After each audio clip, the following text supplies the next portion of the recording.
Baik, Assalamualaikum warahmatullahi wabarakatuh. Kami di sini untuk mempresentasikan proposal rencana usaha kewirausahaan. Sebelumnya kami dari Prodi Sistem Informasi dengan kelas 2021B. Judul proposal rencana usaha kewirausahaan kami sendiri yaitu digitalisasi pasar kuliner, yaitu optimasi penjualan olahan telur, varian kreatif Endoku, melalui platform e-commerce dan website. Sebelumnya, proposal ini diusulkan oleh saya sendiri, Faizatul Mukaroma, dengan NIM 038 sebagai ketua, ada Alda Elsa dengan NIM 044 sebagai anggota, Diva Muhlisa dengan NIM akhir 018 dengan sebagai anggota, Hilda Meutia dengan NIM akhir 016 sebagai anggota. Di sini dosen pembimbing sendiri yaitu Bapak Ika Dwi Nuriana, STMkom. Selanjutnya, next. Di sini kami tampilkan mengenai lembar-lembar pengesahan proposalnya.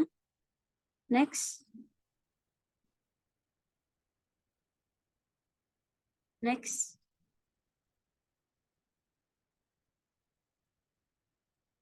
Next.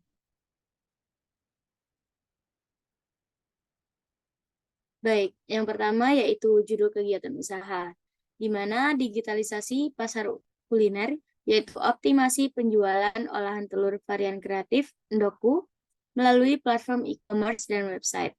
Jenis usaha dan lokasi usaha sendiri yaitu nama usahanya yaitu Endoku, jenis usaha bergerak di bidang kuliner, alamat usahanya yaitu di Jalan Ketintang Wiyata nomor 200F Surabaya, penanggung jawabnya yaitu Faizatul Karoma dengan nomor telepon plus 62 822 3627 9403 dengan akun usaha yaitu menggunakan aplikasi Instagram @endoku. Deskripsi usaha, kami adalah produsen terkemuka olahan kombinasi telur dengan protein hewani berkualitas tinggi yang menggabungkan cita rasa gurih dari protein hewani dengan kelembutan saus dan kelezatan telur dalam satu gigitan. Di sini, kami berkomitmen untuk menyajikan produk-produk berkualitas terbaik yang memanjakan lidah Anda, namun tidak membuat Anda mengalami kantong kering dan memberikan pengalaman kuliner yang tak terlupakan. Yang membuat Endoku istimewa berbeda dengan produk-produk yang lain, yaitu yang pertama, menggunakan kualitas premium, yang kedua, kreativitas kuliner, yang ketiga, kesehatan dan kebersihan, yang keempat, kemudahan dan kepuasan pelanggan, yang kelima, cita rasa saus yang unik dan khas. Next. Selanjutnya yaitu mengenai rencana operasional usaha. Yang pertama yaitu proses produksi. Langkah pertama yaitu mempersiapkan bahan baku. Langkah kedua, pencampuran bahan. Langkah ketiga, penggorengan dan pemasakan. Langkah keempat, pengemasan dan penyimpanan. Yang kedua yaitu bagian alir struktur organisasi. Yang pertama terdapat pemilik atau pemimpin usaha. Yang kedua, manajer operasional. Yang ketiga, tim produksi. Yang keempat, tim pemasaran. Yang kelima, tim keuangan dan administrasi. Ketiga, yaitu ketersediaan alat dan bahan, di mana alatnya yaitu ada dua, yaitu mesin penggorengan, serta peralatan dapur seperti baskom, pisau, dan lain-lain. Untuk bahannya sendiri, terdapat daging sosis segar, telur segar, dumpling, kornet, rempah-rempah, dan bumbu, serta kemasan plastik atau vakum. Selanjutnya mengenai branding produk akan dijelaskan oleh rekan saya yaitu Hilda. Baik, selanjutnya saya akan menjelaskan tentang branding produk. Logo dari usaha Endoku yaitu seperti berikut ini. Lalu kemasannya kami memakai kemasan berikut. Selanjutnya yaitu nomor 6, perencanaan dan pengawasan. Merencanakan kegiatan produksi, pemasaran, dan keuangan secara terperinci. Memantau proses produksi, stok barang, dan keuangan secara teratur. Yang ketujuh yaitu pemasaran. Menggunakan strategi pemasaran online, khususnya web dan offline. Menganalisis pasar dan persaingan secara teratur untuk menyesuaikan strategi pemasaran. Yang ke-8 yaitu keuangan. Mengelola keuangan dengan cermat termasuk pembelian bahan baku, gaji karyawan, dan biaya operasional lainnya. Yang ke-9 yaitu kualitas kebersihan. Memprioritaskan kualitas produk dan kebersihan dalam setiap tahap produksi. Melakukan pemeriksaan kualitas produk secara teratur untuk memastikan kepuasan pelanggan. Yang ke-10 yaitu inovasi pengembangan. Selalu mencari inovasi baru dalam rasa kemasan dan strategi pemasaran untuk tetap menarik bagi pelanggan. Terlibat dalam penelitian pasar untuk memahami tren dan preferensi pelanggan. Yang ke-11 yaitu pengembangan karyawan. Memberikan pelatihan kepada karyawan tentang proses produksi, kebersihan, dan pelayanan pelanggan. Menciptakan lingkungan kerja yang mendukung termasuk insentif karyawan untuk meningkatkan produktivitas. Selanjutnya yaitu pemasaran menggunakan website. Kami menggunakan bantuan Odoo untuk membuat website. Seperti berikut tampilannya. Terdapat di halaman Endoku seperti berikut, menunya seperti berikut ini. Tim kami, selanjutnya yaitu shop, menu shop. Berikut ini terdapat menu kami. Saat kita mengklik seperti berikut tampilannya, lalu dapat memasukkan ke keranjang. Setelah itu kita dapat check out. Selanjutnya yaitu saya akan menjelaskan tentang point of sale atau kasir. Contohnya kita memesan sosis telur 2, lalu kita dapat membayar menggunakan bank.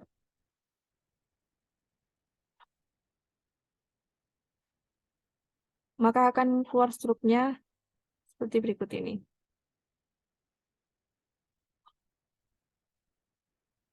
Selanjutnya presentasi akan dijelaskan oleh teman saya, Dipa.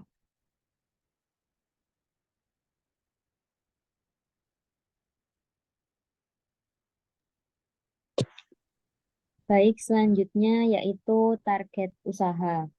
1. Konsumen sasaran, yaitu anak sekolah menengah pertama SMP dan sekolah menengah atas SMA, mahasiswa dan mahasiswi di perguruan tinggi dan politeknik.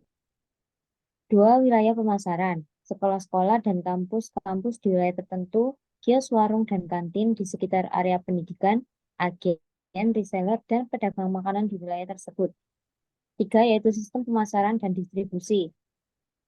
A. Distribusi, menggunakan jaringan distribusi lokal untuk mengantarkan produk ke kantin-kantin sekolah, kampus, dan pengecer di sekitar wilayah pendidikan, bersama dengan agen dan reseller yang memasarkan produk ini secara lokal. B. Sistem pemasaran, memanfaatkan media sosial dan situs web untuk memperkenalkan produk, menawarkan promo, dan mendapatkan umpan balik pelanggan. Penawaran spesial, diskon atau hadiah untuk pembelian dalam jumlah besar, mendukung kantin sekolah atau kampus, dan pengecer lokal. Mengadakan acara sponsor atau bekerja sama dalam acara-acara yang diadakan oleh komunitas pelajar atau mahasiswa. Yang keempat, yaitu strategi usaha untuk bersaing dengan kompetitor. A. Diferensiasi produk, mengembangkan variasi produk seperti sosis telur pedas, sosis dumpling mayonnaise, atau varian rasa lainnya yang unik. Menekankan pada kualitas bahan baku dan cita rasa yang istimewa. B. Pemasaran kreatif, membuat kampanye pemasaran kreatif melalui media sosial dan kolaborasi dengan influencer pelajar atau mahasiswa untuk meningkatkan kesadaran mereka. Mengadakan kontes atau acara promosi yang melibatkan pelajar atau mahasiswa. 5. Penetapan harga produk. Menggunakan strategi harga yang terjangkau, mendekati biaya produksi tetapi tetap memberikan keuntungan yang cukup untuk menjaga kelangsungan usaha. Penawaran harga grosir untuk kantin sekolah atau kampus dan pengecer yang membeli dalam jumlah besar. 6. Yaitu promosi. Ada promosi online, membangun keberadaan online melalui situs web resmi dan media sosial, mengadakan kontes daring dan giveaway dengan hadiah menarik untuk menarik minat pelanggan. B. Promosi lokal, mendukung acara-acara lokal di sekolah atau kampus dengan sponsor, hadiah, atau penawaran khusus, membagikan sampel produk gratis di acara-acara sekolah atau kampus. C. Pengembangan produk. Next. Mengembangkan varian produk baru berdasarkan umpan balik pelanggan dan tren pasar, menjaga kualitas dan keberagaman produk untuk memenuhi selera pelanggan yang beragam. D. Rata-rata penjualan. Menargetkan rata-rata penjualan harian atau mingguan di setiap titik penjualan dengan merinci target penjualan per unit saus telur untuk mencapai angka penjualan keseluruhan yang diinginkan. Dengan strategi ini, kami dapat mencapai konsumen sasaran kami di pasar anak sekolah atau kuliah dengan harga yang terjangkau, mengatasi persaingan dengan produk sejenis, dan membangun hubungan bisnis yang kuat dengan pelanggan kami. Ini juga bagi kami untuk terus memantau kinerja usaha, mendengarkan umpan balik pelanggan, dan terus mengembangkan strategi pemasaran sesuai dengan kebutuhan pasar yang terus berubah. Selanjutnya yaitu Alda Elsa. Baik, terima kasih. Saya akan melanjutkan pada analisis usaha. Di sini ada 4, yaitu kelebihan, kelemahan, peluang, dan juga tantangan. Yang pertama, kelebihan produk pada produk usulan kami, yaitu produk yang inovatif, rasa yang unik, persiapan yang mudah, dan juga fleksibel dalam menunya. Kemudian, kelemahan dalam produk usulan kami, adanya keterbatasan pada masa pakai, persaingan yang tinggi, dan juga tergantung pada pasokan telur pada produksi kami. Selanjutnya, pada peluang produk usulan. Yang pertama yaitu peningkatan kualitas produk, yang kedua yaitu ekspansi pasar, dan yang terakhir yaitu kolaborasi dengan restoran atau kafe. Dan yang terakhir, pada tantangan produk usulan kami, adanya perubahan selera konsumen, perubahan regulasi, dan juga pesatnya perkembangan teknologi. Next. Adapun jadwal kegiatan yang sudah kami buat, pada kegiatan survei bahan baku, survei kemasan, dan juga uji coba produk dapat dilihat pada gambar berikut. Kemudian pada bahan baku, berikut adalah rincian bahan baku dasar yang telah kami buat, dan juga peralatan dan perlengkapan yang telah kami buat. Next. Dan yang terakhir yaitu biaya lain-lain yang bisa dilihat dalam tabel berikut. Kami juga sudah menghitung dalam modal atau pemasukan dengan penentuan harga jual untuk mendapatkan persentase dari laba bersih yang didapat dalam 1 kali produksi. Selanjutnya akan dilanjutkan oleh Diva.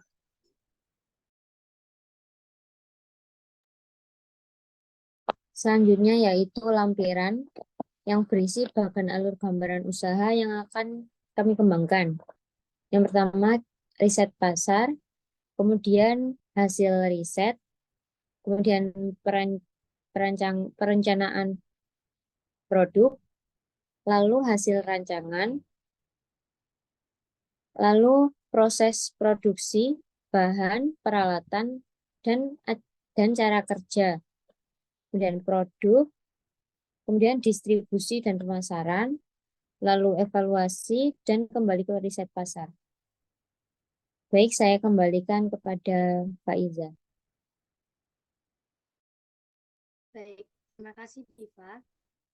Sekian presentasi mengenai proposal kewirausahaan yang kami lakukan. Kurang lebihnya mohon dimaafkan. Wassalamualaikum warahmatullahi wabarakatuh.